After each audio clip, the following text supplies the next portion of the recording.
Good afternoon, this is Colton with Bill Brothers Roofing and Solar, doing the digital roof inspection here for a homeowner that is doing some remodel work and looking at securing this roof before the winter season comes up. This is a development that was built in 1987, so it puts our roof well over 30 years old. The tiles typically last forever, but it's the flashings and it's the underlayment underneath that needs to be updated. So what we do with these inspection videos, we verify what the condition is and what the recommendation is. What's really common in homes in San Diego is termite damage, also wood rot, right? Depending on if the builder ran the paper all the way to the edge of the roof, water might be able to get into this fascia board, right? And then you can see major termite damage start to happen. Once the fascia board gets wet, it softens up and termites can get inside the wood, right? During a roofing project, all bad wood is then replaced per a wood repair addendum, right? It's too hard to kind of tell what needs to be replaced until you kind of take off the top of the roof, right? So we have rafters right here. Those are all rotted out, look like pine straw in the middle, shiplap, a rafter coming out, and the fascia board needs to be reinstalled. So we'd like to start these inspections underneath the eaves, which are the overhang, to get a good idea of the wood, and then we'll go to the roof and check out the concrete tiles themselves. So the concrete tiles typically last forever. They do get dirty on the north facing sides as moss builds up, right?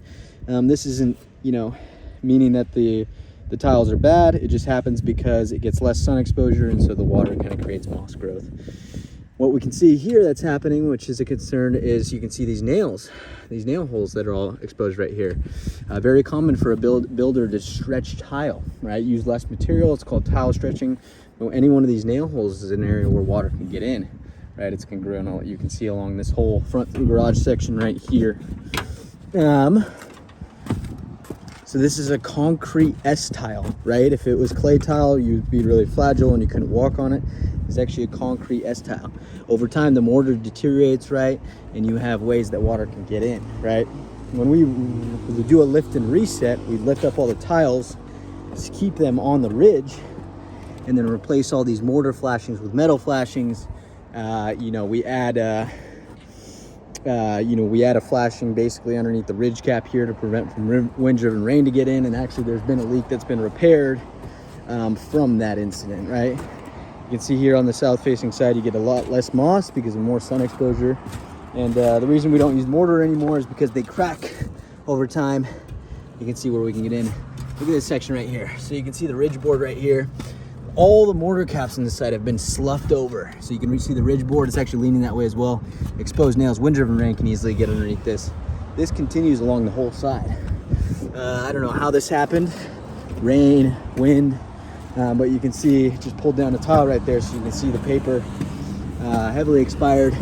I can tell they actually had a leak repaired right here. Some roofer came in and put a little flashing right there to try and act as that flashing that we put in, basically a plastic along this ridge board when we redo the roof, and then they applied some Henry's mastic around these sewer tubes. And then we can check out the paper right here, right? And we can see there's leaves and debris getting underneath. We can see the water staining that's occurring. We can see that it heats up over time, and then paper actually deteriorates, right? We can see a leak occurred around a chimney, which is very common. And mastic has been applied around the chimney, right? What happens is the tile pan kind of sloughs away. A lot of water gets, built up right there. So the chimneys are very sensitive areas, right? And something that we're going to add to this roof that it currently doesn't have is exhaust ventilation, right? So like the roof that's been done next door, you can see what looks like two little vents right there. Kind of looks like an S-tile, but a little raised right there.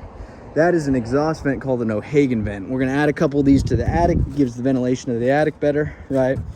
And then getting over here, pulled up another tile. Very common to find rat droppings, right?